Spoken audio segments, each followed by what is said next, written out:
Imagine you're checking into a hotel, maybe anywhere in the world. You expect, a warm welcome, a clean room, good service, right? Pretty standard stuff. But what if I told you that behind that simple interaction, there's this whole complex web of values, things like national identity, even global development, all quietly shaping every moment. It's way more profound than just getting a comfy bed.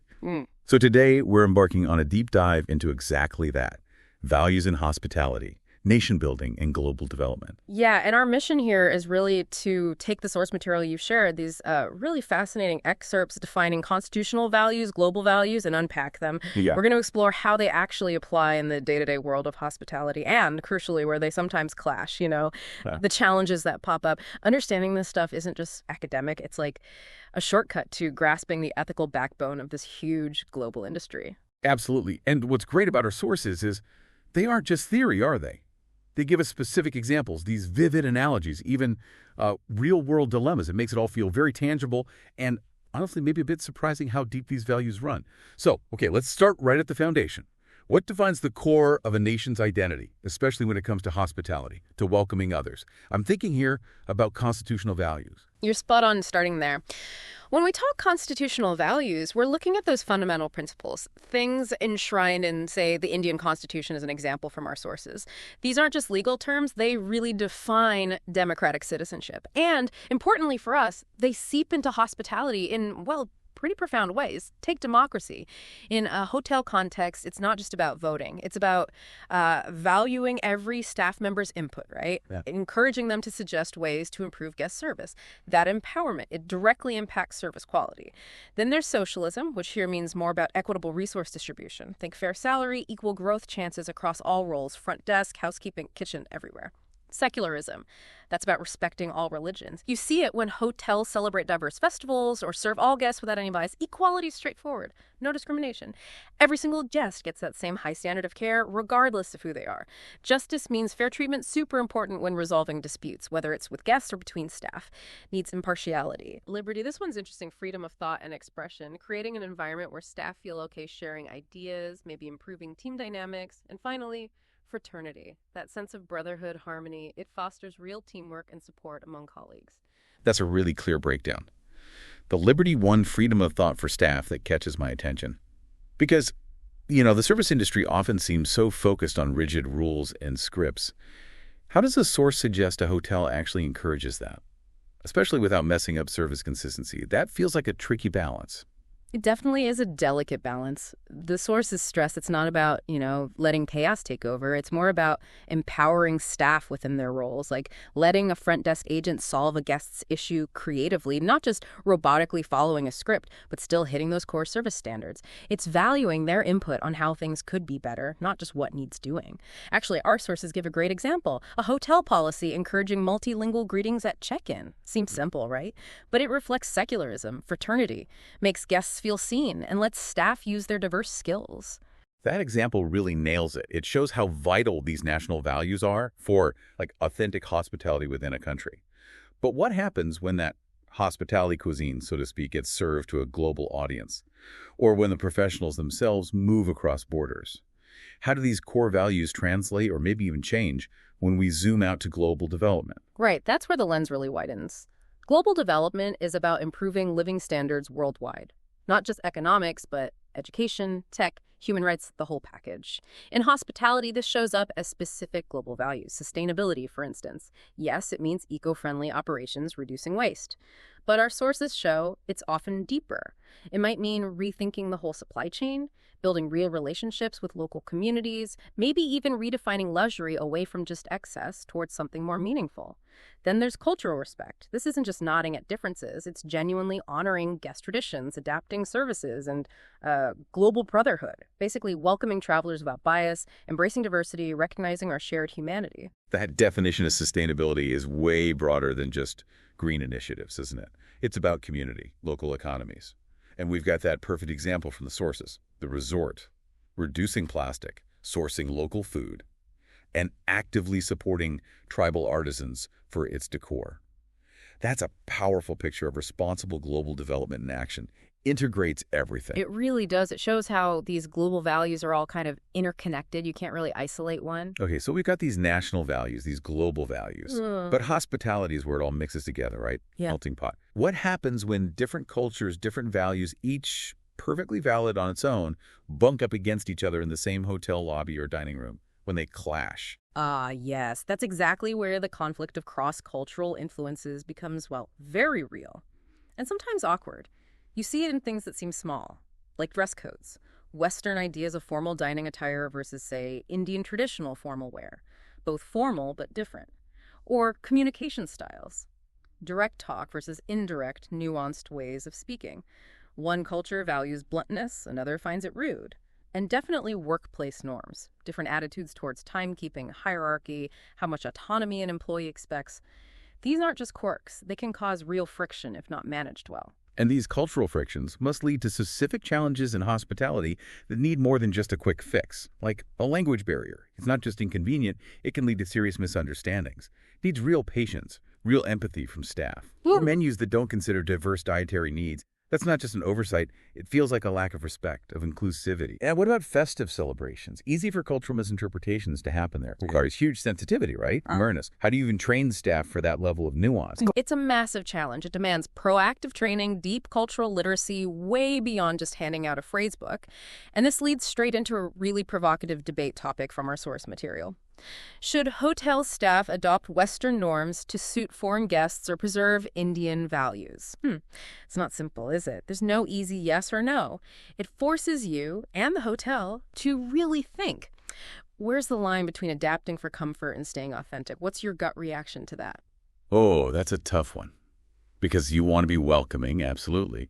But you don't want to erase your own identity either, I guess. Maybe it forces a hotel to get crystal clear on its own core values first, then figure out how much flexibility those values allow for. But shifting gears slightly, what about mass media?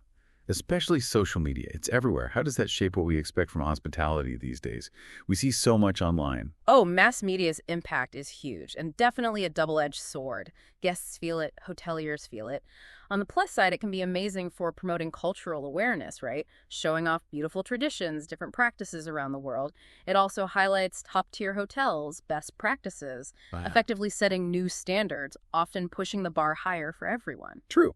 But then there's that big downside, the negative impact our sources mentioned. Yeah. It can so easily push this superficial, purely visual idea of hospitality. Yeah. Promoting materialism, unrealistic lifestyles, often completely misrepresenting what traditional hospitality is really about, reducing it to just a pretty background for an Instagram shot. Exactly. And that brings up a really pointed discussion prompt from our sources, one that probably hits home for anyone scrolling their feed. How does Instagram influence what guests expect from hotels, and does it compromise ethics? It's something to really chew on as you see those perfect photos. Does chasing the Insta-worthy moment push aside genuine connection, ethical practices? That's a powerful question, especially thinking about the pressure it puts on hotels to deliver that specific image. Okay, beyond media, another huge influence is cross-border education, people studying hospitality internationally. What are the upsides and downsides there? Sounds amazing, but I can also see how it could lead to those value clashes we've been talking about. The benefits, they're definitely significant. Students get exposed to international techniques, different standards, best practices from all over. And yeah, it absolutely opens doors to wider career paths, gives them a truly global perspective. That's invaluable. There have to be challenges too, right? Coming with that global exposure, like maybe pressure to just copy foreign benchmarks. Or, as you said, real value conflicts popping up in customer service when they bring back ideas from a totally different culture. Absolutely. Think about this case example from the source. It's really compelling. An intern trained in the U.S. comes back and insists on a tipping culture that just clashes directly with Indian norms, where tipping is handled very differently or isn't always expected. How do you manage that? As a manager, you're caught between the intern's training, your existing staff's practices, and local customs. It's tricky, ethically and operationally. Yeah, that really highlights the tension. And it makes me think about times when maybe the bottom line takes over, when profits seem more important than principles. What exactly are materialistic values in this context, and how do they really damage hospitality when money becomes the main driver? Materialistic values, fundamentally, it's when wealth, possessions, status, They get prioritized over moral integrity, over the guest experience, over staff well-being. It's when profit becomes the only thing that matters, pushing everything else aside. And the impact on hospitality can be pretty damaging, can't it? Eroding trust, loyalty, things like maybe cutting corners on food quality to save money, ignoring staff burnout to maximize revenue, or even giving preferential treatment to VIPs over regular guests, which just kills that core idea of treating everyone equally. Exactly. And our sources give us a really stark, real-world dilemma that hits this nail on the head. Should a manager allow bribes from vendors to get discounted supplies? This isn't just about cost saving.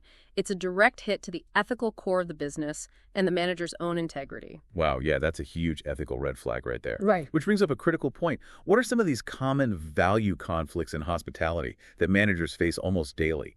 And more importantly, what practical solutions do our sources suggest? How do you navigate these ethical tightropes? Okay, let's run through a few scenarios from the source material because these are very real. First, overbooking deliberately just to maximize profit. That clearly risks honesty, fairness to the guest who gets bumped. The suggested solution: be upfront, offer immediate upgrades, find them good alternative accommodation, make genuine amends, rebuild that trust. Second, bias in hiring, maybe favoring certain backgrounds. That undermines equality, diversity, merit. The solution here is clear. Implement transparent evaluation criteria, make it a level playing field for everyone applying. And third, ignoring safety protocols, maybe to save time or money, huge risk to responsibility, potentially endangering staff and guests. The fix: proper training, yes, but also empowering staff to speak up without fear if they see something unsafe. Make safety everyone's job, not just a box to tick. Those solutions sound logical on paper, definitely. Offer an upgrade, use clear criteria, empower staff. But I imagine in the heat of the moment, in a busy hotel, the pressure to just cut that corner or move on quickly. That must be intense. What's the really hard part about actually making these solutions stick on the ground, especially when budgets are tight or everyone's rushed? You've hit it. The hardest part is often the consistent follow-through. It requires a real cultural shift, not just a policy memo. It's one thing to say no discrimination, but ensuring every single manager uses those transparent criteria consistently, especially when they're desperate to hire someone fast. That takes ongoing effort, training, accountability. Or, with safety, empowering staff only works if leadership genuinely listens and acts on those concerns, even if it means slowing things down or spending a bit more. It needs commitment right from the very top, filtering all the way down. It has to be embedded in the culture. Right, it's about embedding it. So, pulling all these threads together, the national, the global, the ethical conflicts, the solutions, what does it all mean for the future? How do we actually cultivate these positive values for a better hospitality industry moving forward? It sounds like a complex journey, but our sources offer kind of roadmap, don't they? They do, yeah. There's a helpful flowchart of value development through education in our source material. It lays out a clear progression. It starts with academic learning, the basics, but then critically moves into deep value education, covering both national and global perspectives. This process helps foster crucial self-awareness and strong ethical reasoning skills. These are the tools you need to navigate those tricky dilemmas we talked about. And that combination ideally leads to truly empathetic hospitality practices where genuine care for others is front and center. And ultimately, all of this contributes to the bigger picture: sustainable global development. It shows how individual values and actions can ripple outwards, impacting the entire industry and even the world. Wow. What an incredible journey through the ethical core of an industry that touches so many of us. It's so clear that hospitality is way more than just service transactions. It's this dynamic dance of deeply held values. So just to quickly recap the big takeaways for everyone listening. Constitutional values. They're like the moral compass for fair, respectful, professional conduct. Global development. It demands this nuanced ethical awareness, especially in our connected cross-cultural world. We saw that resolving conflicts in hospitality often boils down to empathy and genuine inclusivity, putting people first. And critically, mass media and education. They have huge power. They can either strengthen our values or, unfortunately, weaken them. Depends how they're used. And maybe the most profound point: materialism, the focus on just profit or status, it must never, ever override the core principles of real human hospitality. People have to be at the heart of it. Absolutely. So maybe a final thought to leave you with, building on everything we've discussed. Given all these diverse challenges, these opportunities, how might your own values actually influence your very next interaction within hospitality? Whether you're the guest checking in, the employee serving, or maybe the leader making the decisions, how do your values show up? That's a really powerful thought to reflect on, especially for an industry so central to how we connect globally. Thank you so much for joining us on this deep dive into the values shaping hospitality today. We really encourage you to keep exploring these complex but truly vital topics on your own.